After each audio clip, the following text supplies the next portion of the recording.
I started watching this anime because I thought it was going to be gay, and boy, did it deliver. Oh, it delivered indeed. Hi everyone, it's Natalie, and welcome back to my channel. Today we're talking about anime again after, months after my last video, which is actually doing pretty well. I'm so excited that my Skate the Infinity video is doing so well. That makes me so happy. Anyway, I was actually supposed to be preparing for a different anime video for an anime that, first word starts with a B, second word starts with an F. If you know, you know, and if you don't, you should subscribe and wait to see and find out what it is. But instead, I got distracted by heaven officials' blessing, and honestly, I do not regret it.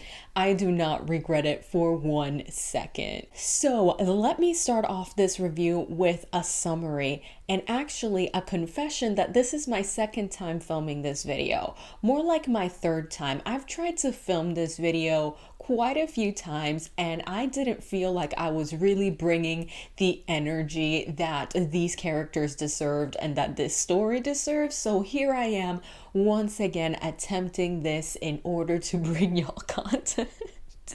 But anyway, in this anime, we follow Xie Lian, who is a god, and he has ascended to the heavenly realm quite a few times, but because of decisions that he has made, the other gods in the heavenly realm aren't super, happy with him. They don't quite like him.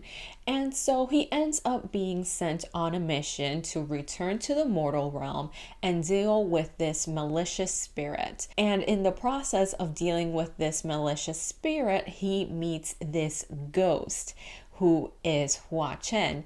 And the two of them kind of have this back and forth where both of them are low-key pretending like they don't know who the other person is, but they really do know.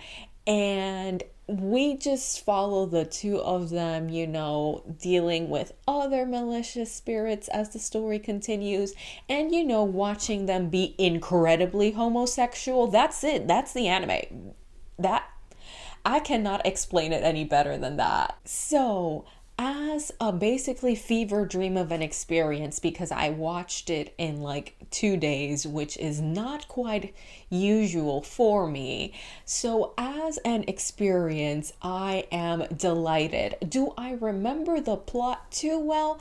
Absolutely not, but that surprises absolutely no one because I watch things for the characters and I also read things for the characters. So if I'm having a good time with the characters, they could be doing absolutely anything and I'm in it to win it. Like, I really don't care.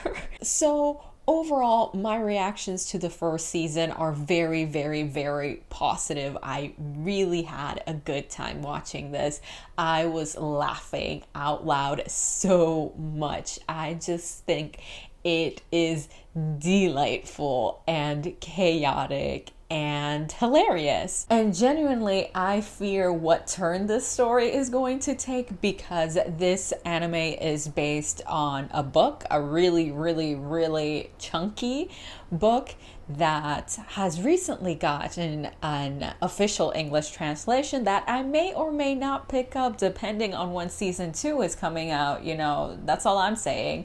But anyway, it is just a small part of a much larger story, and I have no idea if the ending of that larger story is, good or bad, and I'm leaning towards bad, and it makes me fear for my life. But anyway, let's get to why I enjoyed this. Let's get into the nitty-gritty. One of the main reasons is that I freaking adore Xie Lian, and I thoroughly apologize if I am mispronouncing his name, but I literally have listened to the audio of how to pronounce it 100 times, and genuinely when I was watching the anime, to me it sounded like Xie Lian. I don't know what the truth is. So I'm just gonna say Xie Lian and hope for the best. So one of my favorite things is the man of my dreams, Xie Lian. He is so freaking precious. He is so soft, so kind, so genuine, so sweet,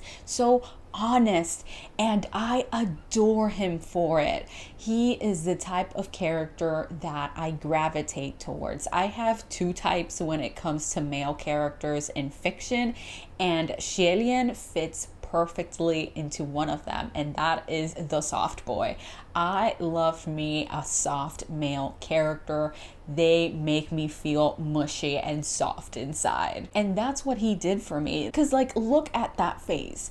Every time that face smiled, I felt like I gained 5 years of life, because genuinely the joy I felt in my heart and soul looking at him smile is real. It's very much real. I just love him. And not only do I love him, but I would risk it all for him. I would kill for him. I would die for him. I would marry him. I would carry his babies if he wanted them. There is nothing I would not do for this man. There is nothing I would not do for this man. And it is precisely because he is so kind-hearted and nice and just, what a man. What a man. That's all I'm saying. I love him. I love him so freaking much.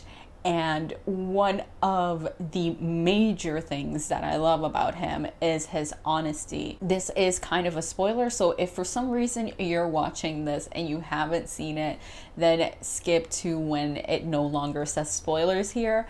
But essentially, there's this whole thing where Xie Lian doesn't really have followers. He doesn't really have people who pray to him. And as a god, he needs that because that makes him more powerful.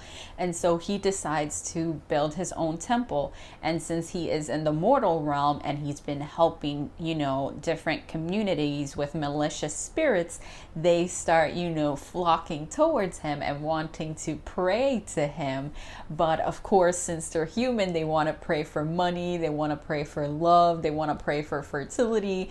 And like the wholesome, sweet little being that he is, he's like, no, I don't do that. Or this God doesn't do that, because he doesn't always reveal that he is the God. Sometimes he's just, pretending to be a servant of the God.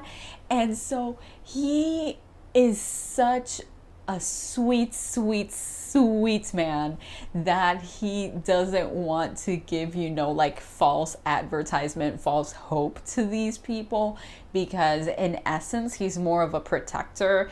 His major role is to, play an active role in keeping people safe. And so he doesn't feel like it's honest to let people pray to him for other things. And I'm like, sweetie, baby, let them pray for whatever they want, okay? Let them put their hope on you, even if you can't deliver for what they're asking, because you deserve it, okay? You deserve it. And I just can't help but stan. I just can't help but stan. Again, I would marry him in an instant. I'm so ready. So ready. The other character I have to talk about, of course, is Huan Cheng. He also goes by Sanlan? Lansan? I forget the order for some reason, but he also goes by that. I'm gonna go and continue calling him Huan Cheng because it flows more naturally from my mouth, and I'm already butchering names, so I might as well do the one that feels more honest and close to what it's supposed to be. So Huan Cheng grew on me. I wasn't immediately obsessed with him because, if the protagonist is going to be a soft boy, then I am his whore. Anyway, it took me a moment to warm up to him, not necessarily because he did anything, but because I was so preoccupied being a simp for Xie Lian that Huan Cheng, was in the back burner, and that's slander towards him. That's slander because Huan Cheng is an icon as well. He truly, wow. Wow. And one of the things that I like about him is, once again, that he fits into an archetype that I enjoy, and that is the character that is portrayed as evil or bad. And so people are generally afraid of the character, but then you actually see the character bond with someone who is like the complete opposite of what they're projected to be. And you're kind of like, so what is the truth? And I just like that. I just like that vibe, because I too would be hesitant to trust someone, but if I met someone as wholesome and honest and genuine and sweet as Xie Lian, I would also give him my heart without question, without doubt, without hesitation. In an instant, I would do it. And so I just enjoy that dynamic and that dichotomy of, you know, having a frightening character and a character who is actually quite capable and quite willing to commit atrocious acts of violence, choosing to bond and connect and grow attached to a character that's almost his complete polar opposite, someone who is known for his aura of kindness and sweetness, and who does use violence, but not because of malicious reasons or not for any other reason except for protection. And I just love that. It's so good. It's so freaking good. So yeah, definitely Huan Cheng grew on me, and I really, really, really like him, and I'm hoping to become even more obsessed with him as the story progresses. Now, of course, I have to talk about the gay agenda. Like, if I'm going to be reviewing a gay-ass anime, I of course need to talk about the gay-ass content. So the interactions between Huan Cheng and Xie Lian are so iconic, so homoerotic, so extra, and bring me absolute joy. Seriously, all of the over-the-top, super gay content on here made me laugh out loud because it was so dramatic and extra that I was laughing my ass off and having the time of my life. So I'm just gonna walk y'all through all of the different kinds of interactions that they have that brought me, you know, almost to tears while laughing because they were so good. And that falls into spoilers. So if you haven't seen the anime or read the book or whatever, watch at your own risk, because basically this whole chunk, this whole section is just full of spoilers. So yeah. So first of all, I guess the lowest tier of the interactions between them that are incredibly gay, but that, you know, in the grand scheme of things don't play a major impact in the narrative, that I really loved, is that quite a few times there's this whole thing where Huan Cheng is in the background being the threatening counterforce to Xie Lian's like soft, gentle, genuine request, and it is amazing. So for example, there's this whole scene where this person comes to Xie Lian's temple, and Xie Lian is trying to offer him some water, and he's hesitating. He's not sure if he wants to drink the water. And he turns to look at Huan Cheng, and Huan Cheng turns this vicious look on him that is like, are you not going to listen to my boyfriend? Are you really not going to? You better do what he says. And it is so good, and it happens a few times, and then he doesn't want to take credit for it. Like, Huan Cheng, it just pretends like he did nothing. Like, Xie Lian will look at him, and then suddenly Huan Cheng is there with an innocent face like, what? I'm just sitting here listening. Icon. Bless his heart. Love him.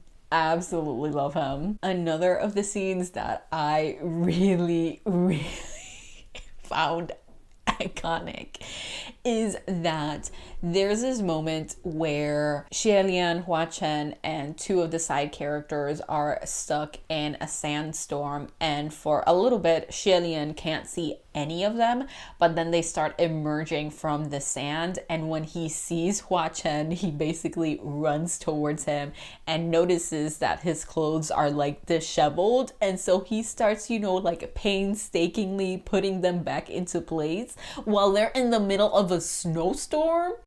Not a snowstorm, a sandstorm. I'm a mess. The principle remains. They're in the middle of a storm, okay? They're in the middle of a storm. And Xie Lian is bothering to tidy up Huan Chen's clothes. And then you know what happens? Xie Lian's hat flies off and Huan Chen catches it and very slowly and meticulously puts it back on Xie Lian's head and ties the little knot under his chin so that the hat won't fly away again. And then they just gaze into each other's eyes, and it is the middle of a sandstorm. Like, you're in a sandstorm.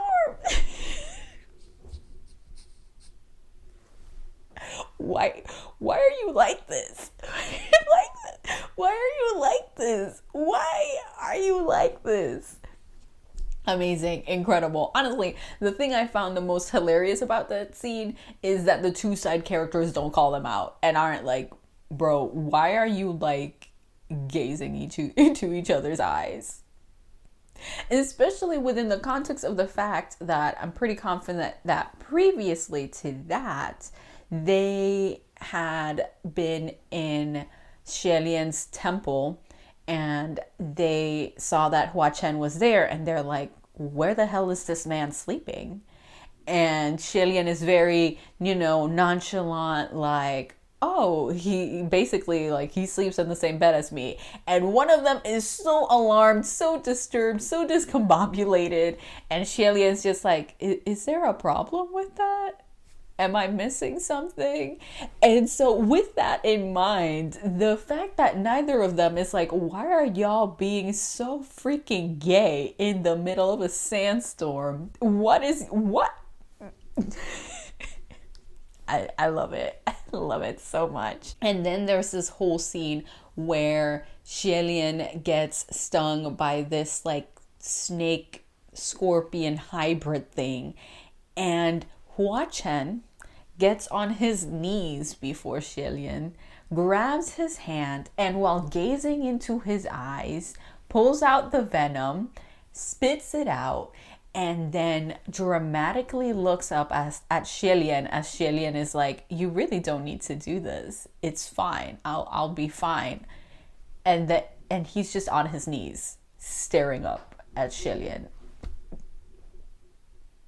The gays win. That's all I'm saying. I'm just saying that we won. Okay? I'm just saying that we won. Just with that scene alone, we won. Wow. Truly, wow. Yet another iconic gay scene is when the two of them, I'm gonna call it a cliff. It's not really a traditional cliff. There's like a hole in the ground several feet down, however deep it is. You could die if you just fall off, so that's why I'm calling it a cliff. So there's this whole scene where in order to prevent Xie Lian from jumping off the cliff to save someone, Huan Cheng jumps instead, but then Xie Lian is like, I will not stand for this, and he jumps after Huan Cheng. And that's not even the most dramatic gay part about that scene. The most dramatic and gay part about that scene is that Huan Cheng catches Xie Lian in his arms, and then they slowly fall back onto the bottom of the cliff, very gently. And Xie Lian is like, okay, you can put me down now. And Huan Cheng is like, no, you'll get dirty. And not just that. Oh no. Why? Not just that. But there's a whole ass giant man at the bottom of that cliff who's super mad at Huan Cheng because before Xie Lian jumped down the cliff, Huan Cheng essentially annihilated a bunch of spirits that were there. And so the last remaining one is pissed. And so Huan Cheng starts fighting this man, this spirit, while carrying Xie Lian in his arms. Carrying him. And Xie Lian keeps saying, like, you can put me down. And Huan Cheng is like, nah. Nah. Why would I do that? Nah, it's too dirty here for you.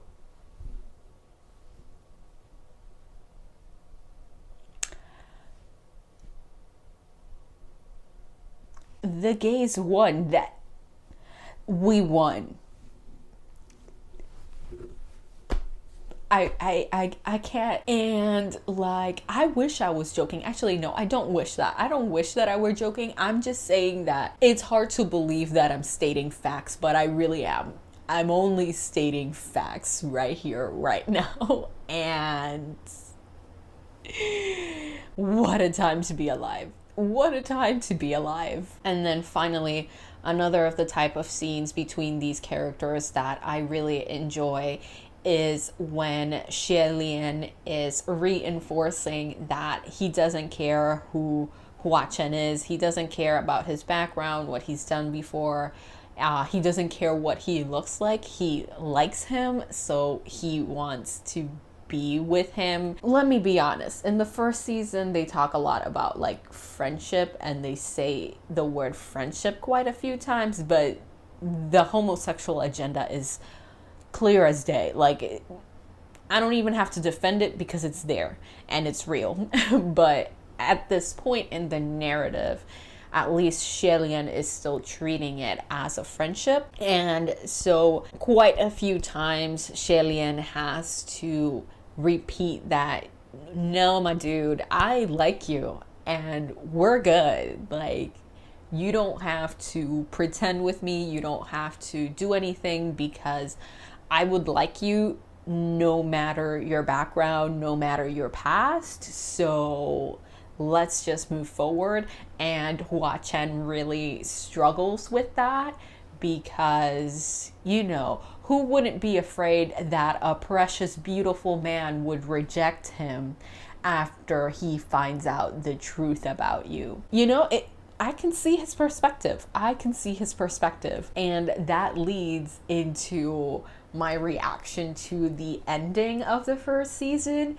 And literally, I can't believe that I perfectly predicted what was going to happen at the end of the season, and yet I still felt tears in my eyes while watching. Why am I like this? And the reason I think that I'm like this is because Huan Cheng, man, he deserves so many rights, and he deserves love and happiness. So the whole ending and him still trying to process the fact that Xie Lian like genuinely likes him, and being like, okay, I need space, I need to back out from the situation right now.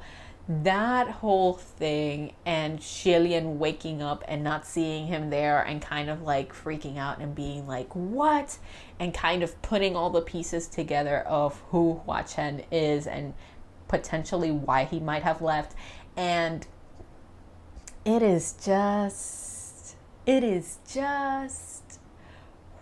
was so amazing. And the fact that Xie Lian wakes up and Huan Cheng left behind like a ring around his neck. What a time. Wow. What an icon move. Incredible, amazing. And I had tears in my eyes. I'm not going to deny it. I had tears in my eyes. I felt human emotion.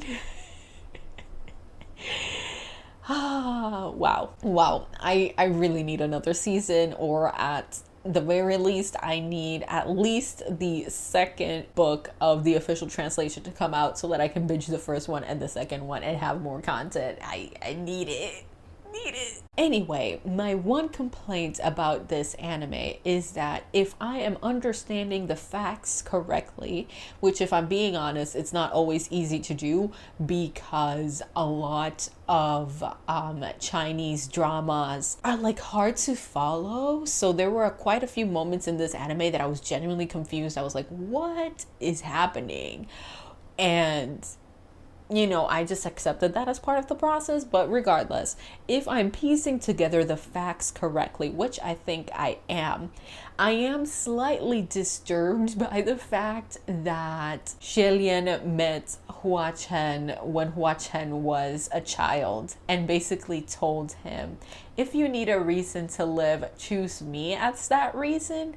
And now as a grown ghost, as a grown man who, is now dead as well, he has in fact chosen Xie Lian as a reason to live.